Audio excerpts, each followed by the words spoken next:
A court commissioner orders a competency exam for the Milwaukee woman accused of beating her mother to death with a rock. Prosecutors say 29-year-old Lauren Spores killed 64-year-old Carrie Zettel at a home near 23rd and Ramsey Avenue Sunday afternoon. Milwaukee, Wisconsin, October 12, 2025. A 911 call comes in just after sunrise. A woman's voice shaking, careful reports feeling unsafe in her own home. Officers arrive. They assess. They leave. Hours later, they're called back to the same address. This time, there's no conversation. Just a backyard, autumn leaves, and a body. The victim, a 63-year-old acupuncturist, a mother of three, a woman who spent her entire life healing others. The suspect? Someone she'd called family, someone she'd protected, someone the system had failed to stop over and over again. This isn't just about one brutal afternoon. It's about years of warning signs ignored, 911 calls dismissed, a mother trapped between love and survival. Her name was Carrie Lynn Zettel, and this is the story of how everyone saw the danger coming, but no one stopped it in time. You're watching The Exposed Crime. We tell the stories that need to be told. Domestic violence, toxic relationships, and the lives lost behind closed doors. No sugarcoating, no excuses, just the truth. If you're new here, subscribe and join us as we shed light on stories the world tries to forget. Before the headlines, before the police tape, before her name became a case number, there was just Carrie. Carrie Lynn Zettel grew up in Milwaukee, in a neighborhood where everyone knew everyone. She was the kind of person who remembered your birthday, who'd stop to help a stranger, who made you feel seen. Soft-spoken, with a smile that put people at ease. She loved long bike rides through the city, tending to her garden, quiet walks where she could just breathe. She wasn't just kind, she was driven. Carrie earned a business degree from Alverno College, but her heart pulled her toward healing. So she went back to school, earned a master's in Oriental medicine, and became a licensed acupuncturist. Her clients didn't just come for treatment. They came because Carrie listened. She had this rare ability to make people feel safe, to hold space for their pain. She was a mother to three: Jessica, Alex, and Lauren. Motherhood was her world. She poured herself into her children, their needs, their struggles, their futures. But here's the tragic irony: Carrie spent her life healing others. She understood pain, trauma, how to ease suffering. Yet when it came to her own home, her own safety, her own daughter, she couldn't heal what was breaking. Because some wounds run too deep. Some dangers are too close. And sometimes, the person you're trying to save is the one who destroys you. Carrie deserved better. She deserved to be more than a victim. And that's why we're telling her story. Let's talk about Lauren Spores, Carrie's youngest daughter, the person at the center of this tragedy. This isn't about demonizing mental illness. This is about what happens when someone is in crisis and the system does nothing. Lauren's struggles began years before October 3rd. Friends and neighbors reported escalating instability, erratic behavior, explosive outbursts, confrontations with people in the neighborhood that left everyone uneasy. Those who knew her described a young woman spiraling, angry, unpredictable, dangerous. And Carrie saw it all. There were restraining orders, multiple ones. Police were called to the home again and again, domestic disturbances, threats, violence. Each time officers arrived, took notes, and left. Each time the cycle continued. Witnesses later said Carrie was terrified, not sometimes, constantly.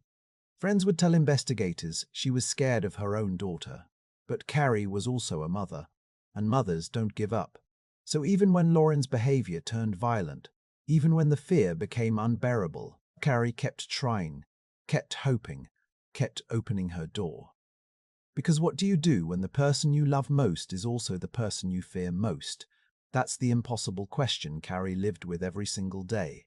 And it's the question that haunts this case. Because loving someone shouldn't cost you your life. But for Carrie, it did. Behind closed doors, Carrie's home was a war zone. Neighbors heard it. The shouting matches that shattered quiet evenings. The sound of things breaking. Voices raised in anger, then fear. They saw Lauren's erratic behavior, pacing, yelling at no one, acting in ways that made people lock their doors.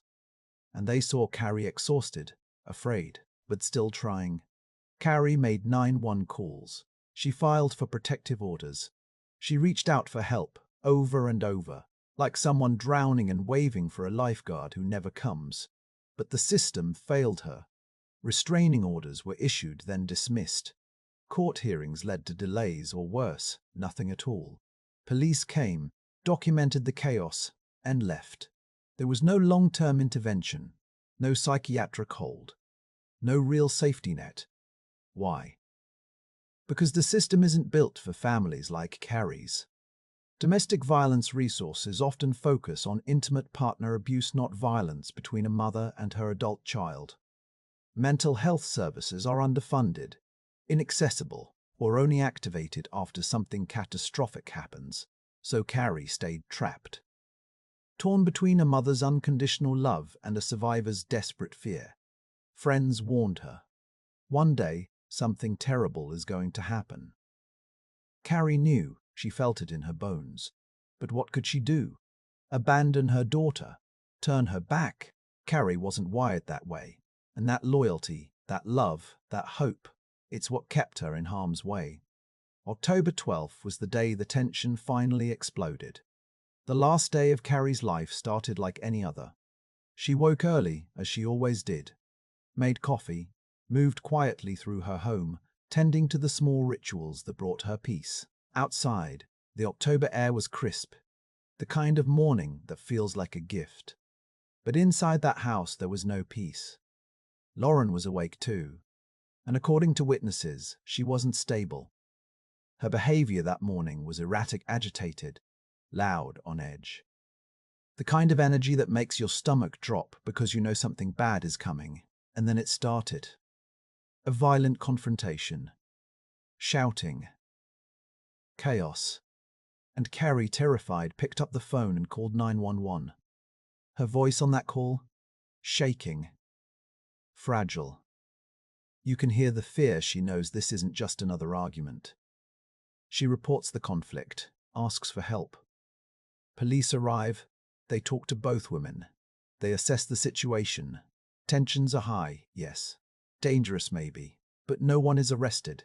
No one is removed. The officers do what they can within the limits of the law, and then they leave. Carrie is left alone. Again. There's a brief calm, the kind that feels like relief but is actually just the space before everything falls apart. Because later that afternoon, the police would be called back to the same address, and this time, there would be no conversation, no assessment, no second chance, only a body in the backyard. What happened next is almost too brutal to comprehend. Hours after the first 911 call, officers were dispatched back to Carrie's home. A second call had come in, this one different, urgent, horrifying. When they arrived, they found Carrie in the backyard. She wasn't moving. She wasn't breathing. She was lying among the autumn leaves, her body broken, her life stolen. The cause of death? Blunt force trauma. Severe, violent, deliberate. The alleged weapon? A large rock. Found nearby, still at the scene, a piece of the earth turned into an instrument of death. Lauren was found at the house. She was arrested immediately. Officers later described the scene as shocking, not just because of the violence, but because of the relationship. A daughter, a mother, a backyard that should have been a place of safety, now marked by unspeakable horror. Lauren's demeanor at the time of arrest was noted in reports. Detached, strange. Statements she made raised even more questions about her mental state and what had driven this final, fatal explosion. But none of that brings Carrie back. The body cam footage, the evidence markers, the quiet professionalism of investigators working a scene no one should ever have to process, it all pointed to one devastating truth. Carrie Lynn Zettel had been killed by someone she loved, someone she tried to save, someone the system couldn't or wouldn't protect her from. And now, she was gone. The crime scene told a story investigators didn't want to read. Carrie's body was found in the backyard, positioned in a way that suggested she'd tried to get away. Blood patterns indicated a sustained, brutal attack. Defensive wounds on her hands and arms. She fought. She tried to survive. The rock used in the assault was collected as evidence, along with clothing, forensic samples, and anything that might explain how a Sunday afternoon became a murder scene. Detectives began interviewing everyone: neighbors, friends, family members. The picture that emerged was consistent and chilling. Carrie had been living in fear for years. People knew. People had warned the authorities. People had seen the danger. Investigators also pulled the history of 911 calls made from that address. She called me at 3:53 this morning. It's a voicemail left for Loretta Moyer in the middle of the night. Oh my God, Loretta, call me when you get a chance, honey. Thank you. Bye. She says it's from her dear friend, 64-year-old Carrie Zettel, warning that her daughter was outside her house. Lauren was here beating on the doors, throwing rocks, trying to break in. The restraining orders, the police reports. The pattern was undeniable. This tragedy had been building for a long, long time. Lauren Spores was charged with first-degree intentional homicide. Prosecutors called it a deliberate, violent act. Law enforcement publicly stated that the evidence was clear, the timeline was documented, and the case was strong. But for those who knew Carrie, the investigation wasn't about evidence. It was about grief, anger, and the haunting question: why did it take her death for the system to finally pay attention? Because all the signs were there, all the warnings were given, and still Carrie died alone in her backyard, betrayed by the very systems that were supposed to keep her safe. Everyone knew. Carrie's friends said it plainly. She lived in fear, not occasionally, constantly. Fear in her own home. Fear of her own daughter. Fear that one day the violence would go too far. And it did. This wasn't a sudden tragedy. It was the predictable end to years of ignored red flags. Restraining orders. They expired. Calls to police. Documented, filed, forgotten. Mental health interventions. Non-existent or too little, too late. The system is broken when it comes to cases like this. Domestic violence resources are built around intimate partner abuse. There's far less support, fewer legal protections, and almost no intervention models for violence between parents and adult children. Mental health crises are treated reactively, not proactively. Unless someone is in immediate danger, meaning right now, this second, they often don't qualify for psychiatric holds or long-term care. So families like Carrie's fall through the cracks. Carrie was trapped in an impossible position. She loved her daughter. She wanted to help her. But she also wanted to live. And tragically, she was forced to choose every single day between protecting herself and protecting Lauren. It's a choice no mother should ever have to make. And it's a pattern we see over and over: mothers harmed, even killed, by adult children suffering from untreated mental illness or unchecked violence. Carrie did everything right. She called for help. She sought protection. She tried. The world simply didn't meet her halfway. After Carrie's death, the criminal justice system moved swiftly. Lauren Spores was arraigned on charges of first-degree intentional homicide, one of the most serious charges in Wisconsin law. She appeared in court, and the allegations were read aloud that she had deliberately, violently taken her mother's life. Prosecutors made clear statements about the strength of their case. The evidence, they said, was overwhelming. The timeline was documented.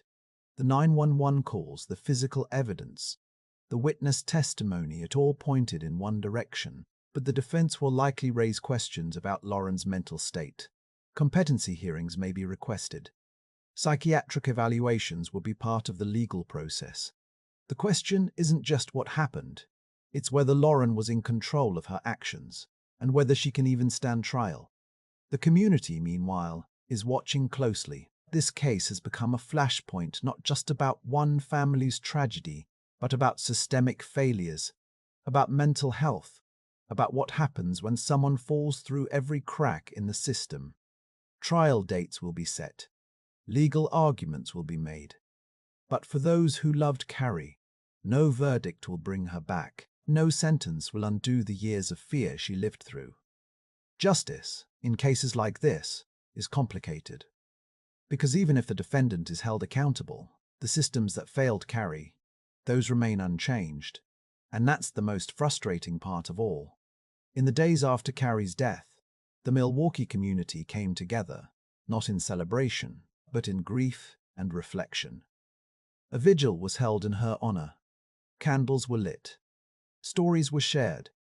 People who knew her spoke about her kindness, her warmth, the way she made everyone feel heard. Former clients of her acupuncture practice shared how she'd helped them through pain, through illness, through dark times. But underneath the tributes was anger. Neighbors spoke openly about the warning signs they'd seen. The shouting, the fear in Carrie's eyes, the times they'd called police themselves, worried something terrible would happen. And then it did. Experts on domestic violence were brought in to discuss what makes cases like this so difficult: the gaps in the system, the lack of resources for families dealing with adult children in crisis, the way mental health and domestic violence often intersect but are treated as separate issues, leaving people like Carrie unprotected. Advocates are now calling for change: better intervention protocols, more robust mental health services, stronger legal protections for victims of family violence, not just intimate partner abuse. Carrie's death has become a rallying cry, not because her story is unique, but because it's far too common. How many other families are living this nightmare right now?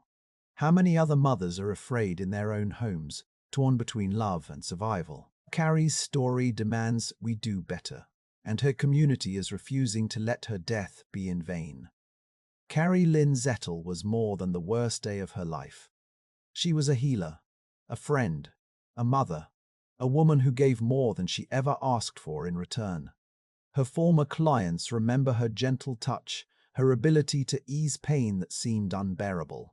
Her friends remember her laughter, her love of nature, the way she'd drop everything to help someone in need. Her family remembers a woman who never gave up on her children, on hope, on the belief that love could heal even the deepest wounds. But Carrie's legacy isn't just about who she was.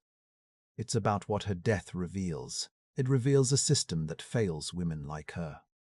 A system that doesn't know how to intervene when violence happens within families, not romantic relationships. A system that treats mental health crises as someone else's problem until it's too late.